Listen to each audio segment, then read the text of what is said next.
Yawa, assalamu alaikum. Barkanmu da safiya. Wato, ah, 'yan uwa abin da nake son mu ƙara fahimta dangane da tafiyar nan ta Pi Network. Wato mutane da dama mutane suna aikata kuskure ba adadi. Ni abin har mamaki yake bani wallahi. Wallahi abin mamaki yake ba. Wato mutane a yi haƙuri, ba wai mutum yana fitowa yana amfani da irin lafuzza masu zafi wai saboda shi ya san abin ko kuma yana tunani ya guje wa abin, a'a ba haka bane. Wallahi ina jin takaici ko kuma in ce ina jin zafi a raina naga mutum yayi asaran Pi ɗin shi ko sidiransa. Abin yana mun ciwo saboda menene? Wannan ciwon yana ɗaya daga cikin abin da ya hana ni mai birisi na aikata bumburutu, saboda ganin nake idan na karɓe su a hannunka kamar na karɓe wani abu ne wanda ni ban san ma yadda zan kwatanta sa ba. So amma abin da nake son mutane su fahimta shine, sai ka ga a yi haƙuri, sai ka ga mutum da hankalinsa, da shekarunsa, da wayansa, da natsuwarsa ya zo yana mining Pi Network. Kaga na farko abin da zaka fara dubawa, wannan abin da yake mining shi kansa ya ɗauke sa abu ne mai matuƙar muhimmanci, shi yasa yake mining ɗinsa. Saboda menene? Ba ta yanda za a yi ka ga babban mutum yana mining ɗin abin da yake na shirme ko kuma abu na wasa. Saboda ba shi da wannan lokacin, ba shi da lokacin da zai aiwatar da zai zauna ya ringa abu na shirme. Duk abin da za ka ga babban mutum yana aikatawa mafi aksari in dai mai hankali ne, za ka ga yana aikata abu wanda yake tunanin zai amfane sa ya amfani waninsa. To kai da kake aikata wannan abin kana mining ɗin Pi, ka tabbatar da wannan abun abu ne wanda zai amfane ka. To don Allah baka da ilimi kuma akan wannan abin. To me yasa ba za ka nemi ilimin ba? Me yasa ba za ka nemi ilimin ba? A yi tambaya.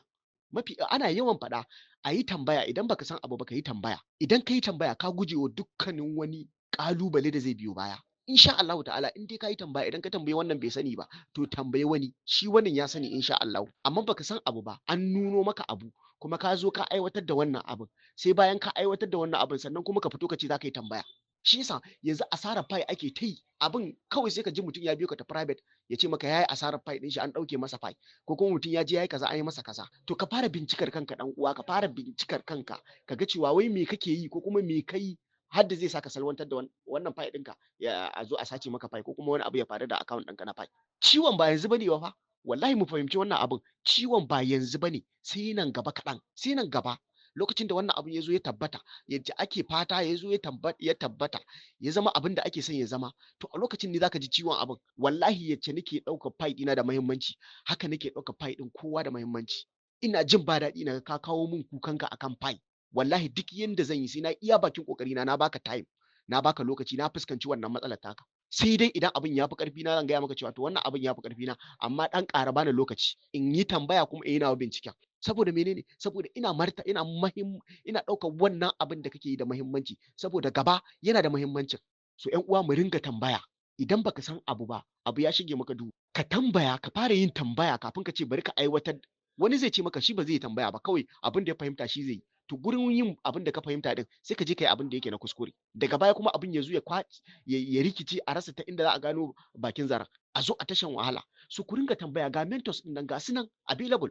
Yawo kawai suke cikin group, ko ba dan komai suke yawo cikin wannan group ɗin ba, saboda menene? Matsalolinku. Masu tambaya su yi tambaya. In ba dan haka ba sai kowa ya koma gefe ya yi shiru. To amma mutum sai ya je ya aiwatar da abu, sai ka aiwatar da abu sannan kuma ka zo ka ce za ka yi tambaya. Wannan tambayar da ka yi, mafi aksarin kuskuren da ka aiwatar ba shi da gyara. To da ka yi tambaya kafin ka aiwatar da wannan abin, sai ka ga Allah ya kawo sauƙi, an kuɓuce wa wannan abin. Akwai tsotsayi, akwai tsotsayi, akwai wanda Allah idan ya riga ya rubuta cewa wannan abin sai ya riga ya faru, to ba yanda za a yi. Ba yanda za a yi. Dama shi idan Allah ya rubuta abu dole sai ya faru da kai, to sai ya faru da kai. Mu kawai fatan da muke ta yi shine mutum ya dinga taka tsantsan, kuma mutum ya ci gaba da addu'a. Haka ake yi. Amma Pi ɗin nan da mutane muke gani fa ko, wallahi Pi ɗin nan ba abu ne wai na wasa ba fa. Kullum alkhairan Pi ɗin nan fitowa yake yi. Kai ka sani, ni na sani, kowa ya san cewa Pi ɗin nan ba wai abu ne wanda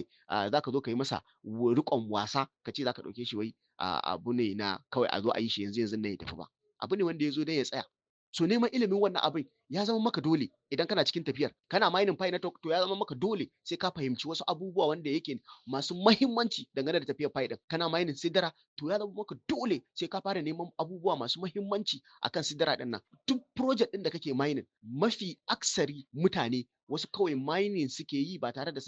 suna bibiyan menene abin da ya zama dole akan wannan project ɗin, menene kuma abin da bai zama dole ba. Abin da ya kamata mutum ya fara yi shine, ka shigo cikin project, misali ka shigo cikin tafiyar Pi Network, to menene ya kamata ya zama maka dole sai ka aiwatar da shi a cikin wannan tafiyar. Haka shi tsarin Pi ɗin yake. To shine na farko, ka tanadi ID card ɗinka ya kasance kai mutum ne ka bi duk wasu dokoki da aka ce to shi yasa ake fitar da menene white paper da su road map tsare-tsaren wannan project ɗin idan ka je ka karanta akwai abin da aka ce ka yi akwai abin da aka ce ba za ka yi ba to duk waɗannan abubuwan idan baka fahimce su ba to ta yaya za ka shiga cikin project ɗin ta yaya za ka ɗauki project ɗin da muhimmanci losing coins kawai ake yi na pi ɗin nan ana ta asarar pi ana ta asarar pi ana ta asarar pi wannan abu baya muku ciwo ne wannan abu baya yi muku zafi ne wallahi idan ba kwa jin zafi ni ina jin zafi ina jin takaicin mutum ya kira ni ya ce ni ko KYC ka je ka yi ba daidai ba ba a yi approving ɗinka ba ka daɗe da yin KYC in dai ka tabbatar ka yi kuskure a ciki ka zo ka gaya min wannan kuskuren ina jin ba daɗi a raina ina jin zafi kafin kai KYC ɗin me yasa ba kai tambaya ba me yasa ba kai tambaya ba kafin kai KYC ɗin ka samu wanda iya KYC ka sa shi a gaba ka tambaye sa ya nuna maka ga abin da ake bukata ga abin da ake bukata sannan a yi KYC wannan alabashi idan aka daɗe ba a yi approving ɗinka ba wannan kasancewa matsala ce daga gare su ba daga gare ka ba to amma kuma ka je kayi KYC misali kayi KYC da suna guda biyu sunan da ke jikin dashboard ɗinka na Pi Network suna guda biyu ne sai ka zo ka ɗauko nayi shi na sai ka ɗauko ID card ɗin da yake da suna guda uku sai kuma ka je kai KYC kaga tun nan ka tsayar da kanka baka sani ba sai mutum ya zo maka in ka tambaye sai ya ce ai shi bai sani ba to baka sani ba ka tambaya mana kai tambaya idan baka sani ba tambaya mabudin ilimi ce idan kai tambaya akan wani abu ana haska maka wannan abin sai ga Allah ya ƙara buɗe maka wani abin ma ka ƙara fahimtar sa haka ake yi wallahi ba daɗi mutane ba za a fahimci pai ɗin nan da ake gani ba a san ni ban san ma da wani yare da a faɗa mutum ya fahimci abin da ake nufi ba kai ko da ƙarya ake maka riƙe pai ɗin ka gani shin gaba me idan ƙarya ce dai da kai aka tafi ba kai kaɗai duniya aka yi wa ƙaryar ba kai kaɗai duniya ta yi wa ƙarya ba idan kuma an ci riba an cimma abin da ake bukata da kai za a yi dariya dan uwa to ka ɗauki abin da muhimmanci mu riƙe abin da muhimmanci idan za ka yi KYC idan ka tabbatar da cewa baka iya KYC nan ba dan uwa fara tambaya kira ɗaya daga cikin mentors ɗin da ake da su ga sunan suna ta voice kira ɗaya daga cikin su wane KYC nake so na yi insha Allah sai ya baka lokaci wallahi ko baya online sai ya dawo online ya ce yi min magana ta private mu yi magana in nuna maka yadda za ka yi KYC din nan saboda menene ya san muhimmancin abin to amma kuma baka tambaya ba sai abu ya zo ya kwacibe kullum sai ka ta ganin ana ta private ana ta tambayoyi ko kuma cikin group idan kana yawo cikin group zaka ji tambayoyi ga su ana ta yi na kuskure ma tambayar ma ta kuskure ga shi ana ta yi ka ji mutum ya ce maka yayi kaza an turo masa ya je wajen mining an turo masa kaza ya danna ya je ya saka passphrase din shi an kwashe masa fai dan Allah mai mafita to kai yanzu dan Allah dan uwa ta yana me mafitar ta ina za a fara bi a dawo maka da fai ɗinka ko shi mai project ɗin nan wanda ya fara wanda ke kirkirar project ɗin nan abin da yace ko ni na tambaye ka nace ba ni passphrase ɗinka yace to ka gudu to amma haka kawai ayi saka maka notification ka ɗauki passphrase ɗinka ka saka kuma ayi maka KYC an tura maka available balance ɗinka a cikin wallet kana kallon su gashi cikin wallet ɗinka kuma wani yace ka saka masa passphrase kuma ka je ka saka masa aka kwashe maka fai ɗin nan an tona maka asiri dan uwa wallahi asirinki ya tone yar uwa idan aka miki haka a yanzu dai ka gani to ta ina zaka ƙara tara wannan abu wani fayi ne da shi yana da fayi wajen 600 da wani abu available balance din shi an kwashe to yanzu neman 600 da wani abu a available balance dan uwa mu tsaya mu lissafa mu gani wani lokaci zai dauke ka kafin ka samu wannan so mu dinga yi wa kanmu kiyamul laili mu dauki abun nan da muhimmanci a dinga bibiya inda baka sani ba kai tambaya kai tambaya zaka samu sani akan wannan abun kuma idan ka sani zaka ji daɗi kai ma a ranka wani ma idan ya tambaye ka dangane da wannan matsala ka riga ka sani faɗa masa kawai zaka yi amma idan ka aiwatar da kuskure to gyaran wannan kuskure yana da matukar wahala wani kuskuren yana gyaruwa wani kuskuren kuma baya gyaruwa wallahi sai ka rasa yadda zaka ce wa mutum ba daɗi ka kalli mutum ka ce masa ya riga ya yi losing din fight ɗinsa har abada wallahi ba daɗi wannan kalmar nauyi ne da ita ka kalli mutum ka gaya masa ita to a ringa kiyayewa a ringa kiyayewa akwai wanda ba za ka iya faɗa masa ba wallahi sai dai ka ta masa nan saboda da ciwo ka kalli mutum ka ce masa ya yi losing din fight ɗinsa har abada saboda KYC din nan sau ɗaya ake yin sa idan kai KYC din nan guda ɗaya ba dama ka sake yin wani KYC din da a ce da dama sai ka sake buɗe wani account ɗin ka yi mai a sake turo maka KYC kai KYC to ba dama da kai KYC guda ɗaya ka gama to idan ka san da haka me yasa ba za ka natsu kai abu mai muhimmanci ba so dan Allah mu rike wannan abin da muhimmanci mu fahimci waɗannan abubuwan da ake nuna mana shi fa kuskure akwai kuskuren da gyaruwa yake yi akwai kuskuren da kuma baya gyaruwa mu fahimci wannan abin a ringa tambaya a yawaita tambaya yawan tambaya yakan haifar da ilimi a cikin al'umma